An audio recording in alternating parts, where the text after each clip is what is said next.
অফিসের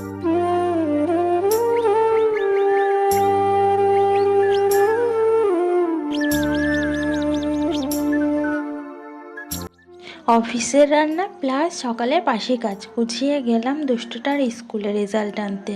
শুভ সকাল বন্ধুরা, আমি টুকুন। আমার এই ছোট্ট চ্যানেলে তোমাদের সকলকে অনেক অনেক স্বাগত জানাই। কেমন আছো তোমরা সবাই? আশা করছি যে যেখানেই আছো কাছে দূরে সবাই খুব ভালো আছো, সুস্থ আছো। আর তোমাদের ভালোবাসায় আমরাও কিন্তু বেশ আছি। আজ শুক্রবার, ঘড়িতে এখন ওই 7টার মতো বাজে। এখন থেকেই তোমাদের সবাইকে সঙ্গে নিয়ে নতুন একটা ভিডিও শুরু করছি। আশা করছি আজকে ভিডিওটা তোমাদের ভালোই লাগবে। চলো তাহলে বাসন মাজতে মাজতে ভিডিওটা শুরু করা যাক। তো দেখো, সকালে বাসন ছিল, রাত্রে আর বাসনগুলো মেজে রাখতে পারিনি, কারণ কালকে রাত্রে অনেক দেরি হয়ে গেছিলো। তার জন্য না আর বাসনগুলো মাজা হয়নি। আর ঠান্ডাও পড়ে যাচ্ছে এখন, যেন আর বেশি রাত্রে বাসন মাজতে ভালো লাগে না। তো সকালবেলায় এই যে এখন বাসনগুলো মেজে নিলাম। আর সকালবেলায়ও বাসন মাজতে খুবই ভয় লাগে, কারণ ঠান্ডা জলে হাত দিতে হবে, হাতটা কনকন করে উঠবে। তো কিছু করার নেই, আমার তো সকালবেলায় কাজ তো করতেই হবে। তারপরে দেখো চা বসিয়ে দিচ্ছি। আর তোমাদের দাদাভাই তো চা করে যদি না ডাকি, দাদাভাই কিছুতেই উঠতে চাইবে না। তো চা করব, তারপরে চাটাকে নিচে দিয়ে আসবো দাদাভাইকে, তারপর দাদাভাই উঠবে। তো এখানে একটু আদা থেতো করে নিচ্ছি, একটু আদা দিয়ে চা বানাবো। আর এখন ঠান্ডা ঠান্ডা ওয়েদারে সবারই সবসময় গলা খুসখুস, ঠান্ডা তো লেগেই আছে। তো একটু আদা দিয়ে চা খেলে না বেশ ভালো লাগে।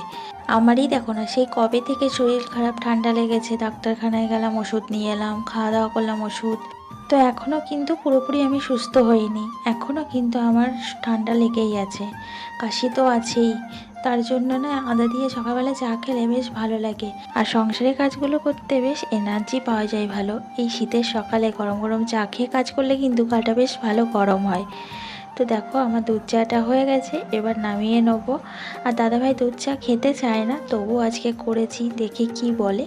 তো চাটা হয়ে গেছে, এখন চাটা নামিয়ে ছেঁকে নিচ্ছি। দেখো, তো 3জনের জন্য চা বানিয়েছি।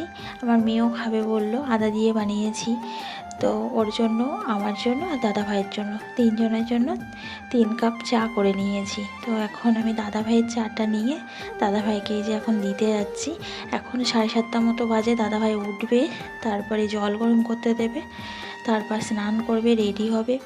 তো আমি যদি এখন না ডাকি তাহলে দাদাভাইয়ের অনেকটাই দেরি হয়ে যাবে। তো চাটা নিচে দিয়ে দাদাভাইকে ডেকে এলাম। তারপরে এই যে সবজি কাটতে বসেছি, এখন সবজিগুলো সব কেটে নিচ্ছি। তো আজকে ফুলকপি আর আলু কুচিয়ে কাটছি, আলু আর ফুলকপি ভাজা করে দেবো দাদাভাইকে, ওর মধ্যে একটা ডিম ভেঙে দেবো। আজকে সকাল থেকেই খুব টেনশন হচ্ছে, আর ঠাকুরকে বারবার ডাকছি, জানি না কি হবে। আজকে দুষ্টটার রেজাল্ট দেবে, তো কী যে করেছে ভগবানই জানে একমাত্র। যতক্ষণ না রেজাল্ট হাতে পাচ্ছি ততক্ষণ বুঝতে পারছি না ও কী করেছে। তবু ওর ওপরে আমার ভরসা আছে, কারণ আমি তো নিজেই পড়াই ওকে। তো তবু একটা চিন্তা হয় না। আর সব কিছু না উল্টো উল্টো লিখছিল পরীক্ষার আগে, তো সেই জন্য আরও বেশি চিন্তা হচ্ছে। তো এখন জানি না কি করেছে, যতক্ষণ না রেজাল্টটা হাতে পাচ্ছি ততক্ষণ না দেখতে পাচ্ছি, মানে এত চিন্তা হচ্ছে তোমাদেরকে কি বলবো। তো 10টা থেকে যেতে বলেছে, তার জন্য তাড়াহুড়ো করে সব কাজকর্মগুলো করে নিচ্ছি। তো দাদাভাই টিফিনটা তো আমাকে করতেই হবে, আর টিফিনটা যতক্ষণ না করতে পারছি আমি ঘরের কোনো কাজও করতে পারছি না। তার জন্য এই যে দাদাভাইয়ের টিফিনটা এখন ঝটপট করে বানিয়ে নিচ্ছি। আর এই দেখো আমার ভাজাটা কিন্তু হয়ে গেছে। তো এই যে ফুলকপি দিয়ে, আলু দিয়ে আর ডিম দিয়ে আমি ভাজা ভাজা করে নিয়েছি, একটা ডিম ভেঙে দিলাম। তো এভাবে ভাজা করলে কিন্তু বেশ ভালো লাগে খেতে। তারপরে চলে এলাম পাশের ঘরে, গ্যাসটা অফ করে এখন আটাটা মেখে নিচ্ছি। আটাটা মেখে তারপরে গুছিয়ে রুটিগুলো সব বেলে নেবো, তারপর রান্নাঘরে গিয়ে রুটিগুলো ছেঁকে নেবো। তো দেখো আমার কিন্তু গুছি করা হয়ে গেছে। এবার আমি রুটিগুলো সব বেলে নিয়ে রান্নাঘরে চলে এলাম, রুটিগুলো ছেঁকে নিলাম। সেগুলো আর তোমাদেরকে দেখানো হয়নি, অফ ক্যামেরাই করে নিয়েছি, দেরি হয়ে যাচ্ছিলো বলে। কী আর করবো বলো, একা হলে যা হয়। আমার তো আর ভিডিও করে দেওয়ার মতো কেউ নেই, যা করি আমি একা একাই করি। তার উপরে আবার ভিডিওর স্ট্যান্ডও নেই, তার জন্য এখানে ওখানে রেখে আমাকে ভিডিও বানাতে হয়। অনেক কষ্ট করে এই ভিডিওগুলো কিন্তু আমি বানাই। তারপরেও যদি তোমরা ঠিকঠাক না দেখো, ঠিকঠাকভাবে লাইক না করো, কমেন্টস না করো, তাহলে কতটা কষ্ট হয় বলো। তো যাই হোক, দেখো দাদাভাইয়ের টিফিন বক্সটা আমি গুছিয়ে দিলাম। আর একটা ডিম সিদ্ধ তো দাদাভাইকে প্রত্যেক দিন আমার দিতে হয়, একদম ধরা বাঁধা। তো ডিম সিদ্ধও দিয়ে দিয়েছি একটা, দিয়ে টিফিন বক্সটা সুন্দর করে এখন আমি প্যাকিং করে দিচ্ছি। আর এখানটায় চামচ রাখার জায়গা আছে, চামচটাও রেখে দিলাম। আজকে যদিও লাগবে না বলছিল, দাদাভাই বলছিল দিতে হবে না, কারণ আজকে শুকনো শুকনো খাবার, তবুও দিয়ে দিলাম। তারপরে চলে এলাম নিচের ঘরে। আর বিছানার অবস্থাটা দেখো, এখন কিন্তু ঘড়িতে 9:45 বাজতে যায়, 9:30 আমার বেরোতে হবে। তো অফ ক্যামেরাতে আমি বিছানাটা সুন্দর করে গুছিয়ে নিলাম। এবার আমি ঘরটাকে ঝাড় দিয়ে নেবো ভালো করে, তারপর আমি রেডি হব। আর এদিকে কিন্তু আমি দুষ্টুকে রেডি করিয়ে দিয়েছি, স্নান করিয়ে গরম জলে ওকে জামা প্যান্ট পরিয়ে পুরো রেডি করিয়ে দিয়েছি। শুধু আমি এখনও রেডি হতে পারিনি। তো ঘরটা ঝাড় দিয়ে তাড়াতাড়ি করে রেডি হবো। 10টা থেকে টাইম দিয়েছে, টাইমের মধ্যে যদি না যাই তাহলে হয় বলো? রুলস তো মানতেই হবে। আর এটা রেজাল্ট দেবে, সময়ের মধ্যে না গেলে হয় না। স্কুলের টাইমে দেরি করে যাই ঠিক আছে, বাট রেজাল্টের সময় তো একটু টাইমের ভিতরে যেতেই হবে। তো ঘরটা ঝাড় দিয়ে সিঁড়িগুলো সব ঝাড় দিয়ে আমি রেডি হয়ে গেছি একদম। আর দুষ্টুটা তো রেডি আগেই হয়েছিল।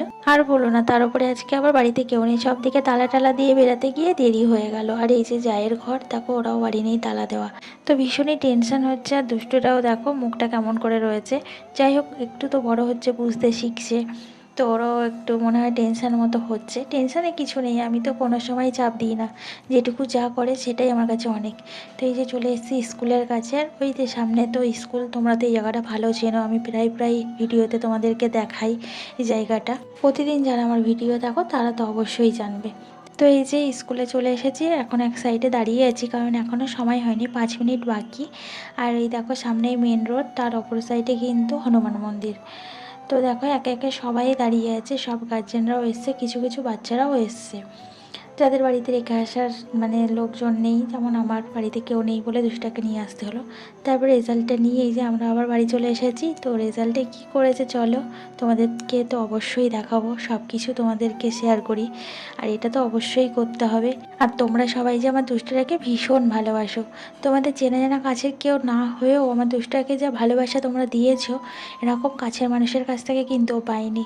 তো তোমরা অনেক অনেক ভালোবাসা ওকে দিয়েছো, তোমাদের তো আগে দেখাবে, তারপর তো আর অন্যদের। তো এই যে ঘরে তালা দিয়ে গেছিলাম, তালাটা খুলে নিয়ে এই যে এখন ঘরে ঢুকলাম। তো এখন এই 11:30 মতো বাজে। তো এখনও জামা কাপড় ভেজানো আছে, সেগুলো কাচা ধোয়া করব, তারপর স্নান করব, তারপর রান্নাবান্নার দিকে যাব। তো তার আগে চলো তোমাদেরকে দেখাই দুষ্টটার রেজাল্ট কেমন হলো। আমি তো ভাবতেই পারিনি ও এরকম রেজাল্ট করবে। আর এই দেখো একটা ক্যাডবেরি কিনে এনেছে আসার সময়, সেই ক্যাডবেরিটা নিয়ে এখন বসেছে, ক্যাডবেরিটা ছিঁড়ে খাবে, তারপর জামা কাপড় ছাড়বে। জানো তো, শুধু একটা জিনিসই ভাবছি যে আমার দুষ্টটা দেখতে দেখতে কত বড় হয়ে গেল। এই সেদিনকে ওকে নিউ অ্যাডমিশন করাতে নিয়ে গেলাম, দেখতে দেখতে 1-এ উঠে যাচ্ছে। তো নার্সারি 1, নার্সারি 2, কেজি কত কিছু পড়ে নিল। আমাদের তোমার কি দেখবে, তবে এই দেখো মারি তো এই যে স্টার। স্মাইলি স্টার দিয়েছে, সেগুলোই তোমাদেরকে দেখাচ্ছে। আর খুবই ভালো রেজাল্ট করেছে, দেখতেই পাচ্ছ A+ করে পেয়েছে সব অ্যানুয়াল এক্সামে। ও তো খুবই দুষ্টু, খুব বদমাস। তো এত ভালো রেজাল্ট করবে আমি সত্যি ভাবতে পারিনি। আমি যেন এক্সাম চলাকালীন বলতাম যে ও একটুও কিছু পারবে না লিখতে, সবটাতে 0 পাবে। খুবই ভালো রেজাল্ট করেছে টিউটার ছাড়া। দেখতে দেখতে 1-এ উঠে গেল। তো এই যে স্নানটা করে এলাম, আর এখন ঘড়িতে 12:30 বাজে। ওপরে এসে আগে রান্নাঘরে চলে এলাম, রান্নাটা বসিয়ে দিয়ে তারপরে জামা কাপড়গুলো মেলবো। জামা কাপড়গুলো এখনো মেলিনি। তো ভাতটা ইন্ডাকশনে বসিয়ে দিয়েছি। আর এই যে এদিকে আমি রান্নাঘরে এখন তরকারি বসিয়ে নিচ্ছি। তো এদিকে কচুর মুখে আলু কেটেছি আর ডিম ভেজে নিচ্ছি, ডিম দিয়ে করব। আজকে এই একটাই তরকারি ভাত করব, অনেকটাই বেলা হয়ে গেছে। তো এই যে তরকারিটা ফুটে উঠেছে, এখন ডিমগুলো দিয়ে দিচ্ছি, তারপরে ঝোলটা কমে গেলে একটু গরম মশলা দিয়ে নামিয়ে নেবো। এবারে আমি যাব জামা কাপড়গুলো মেলতে। জামা কাপড়গুলো মেলা হয়নি কারণ অনেকটা বেজে যাচ্ছিলো, তাই রান্নাটাকে বসিয়ে দিলাম। দুষ্টটার খিদে পেয়ে যাবে। বেলাটাও অনেক হয়ে গেছে, 2:30টার মতো বাজে। আর এমনিতেও ছাদে রোদ্দুর নেই, জামা কাপড় তো মেলে দিলে শুকাতো না। তো এই যে তরকারিটা করে আমি জামা কাপড়গুলো ছাদে সব মেলে দিয়ে এলাম, দিয়ে এসে এখন এই যে দুষ্টটার জন্য খাবার বেড়ে নিয়েছি। আর এই সবে রান্না করলাম, তো ভীষণ গরম, আমি কিছুতেই মাখতে পারছি না। যেমন তরকারিটা গরম তেমন ভাতটাও গরম, কারণ অনেক বেলাতেই রান্নাটা করা হলো। তো গরমের জন্য না মাখতেই পারছি না ভাতটা। আর দুষ্টুটা খিদে পেয়ে গেছে, তো আমাকে বলছে কতক্ষণ ধরে মাখছো। যাই হোক, বাচ্চা মানুষ বোঝে না, তাই না? তারপরে দুষ্টুটাকে খাইয়ে দিলাম, দিয়ে আমিও খাওয়া দাওয়াটা সেরে নিলাম। আর দেখো কতটাই বেলা হয়ে গেছে, পুরো বিকেল মতো হয়ে গেছে। দুপুরে খাওয়া দাওয়া হলো, সেই বাসনগুলো এখন ধুয়ে নিচ্ছি। আর আমি না বাসন জমিয়ে রাখি না, আমি রান্নার সময় বাসন বলে সেগুলো সাথে সাথে ধুয়ে রেখে দিই, আবার দুপুরে খাওয়ার বাসনগুলো সাথে সাথে ধুয়ে রেখে দিই। আর এদিকে দেখো দুষ্টুটা খেলা করছে, ছাদে সাইকেল চালাচ্ছে। রাত্রেবেলা বাসন ধুয়ে রেখে দিই। তো বাসন জমিয়ে রাখতে না আমার একদম ভালো লাগে না। বাসন যখনই হয় তখনই কিন্তু আমি একটা দুটো বাসন হলেও কি আছে আমি ধুয়ে নিই, একদম জমিয়ে রাখি না। আর ওই দেখো সূর্যিটা ডুবি ডুবি ভাব। আজকে অনেকটাই বেলা হয়ে গেল খাওয়া দাওয়া করতে করতে। আর শীতকালের বেলা তো 3:30 4টে বাজতে না বাজতে বিকেল হয়ে অন্ধকার হয়ে আসে। গরমকালে কিন্তু এই সময় রোদ্দুর খাক খাক করে। আর এখন দেখো দেখে মনে হচ্ছে যেন সন্ধ্যা হয়ে আসছে। আর শীতকালের বেলা না এতটাই দৌড়াচ্ছে যে শীতের বেলার সাথে আমি কিছুতেই পারছি না। আগে আগে যেন বেলা দৌড়ে যাচ্ছে। তো বাসনগুলো সব মেজে বাসনের ঝুড়িতে রেখে দিলাম থালাগুলো। আর এখানে এই যে গ্লাস আর মিক্সির বাটি এগুলো আমি ঘরে নিয়ে গিয়ে উপর করে দিলাম। তারপরে এই যে ভিজে জামা কাপড়গুলো মেলেছিলাম, তো সেগুলো আধ শুকনো মতো হয়েছে, তো জামা কাপড়গুলো এই যে তুলে নিচ্ছি। কেন বলো তো, সন্ধ্যার দিকে না হালকা শিশির পড়ে, তো জামা কাপড়গুলো পুরো ভেজার মতো হয়ে যায়। তার জন্য জামা কাপড়গুলো তুলে আমি ভিতরে মেলে দেবো। তাহলে বন্ধুরা আজকের মতো ভিডিওটা এখানেই শেষ করছি। ভালো লাগলে লাইক করে দিও আর কমেন্টস করে জানিও কেমন লাগলো। আর নতুন বন্ধু যারা যারা আমার ভিডিওটা দেখছো চ্যানেলটা সাবস্ক্রাইব করে আমার পাশে থেকো।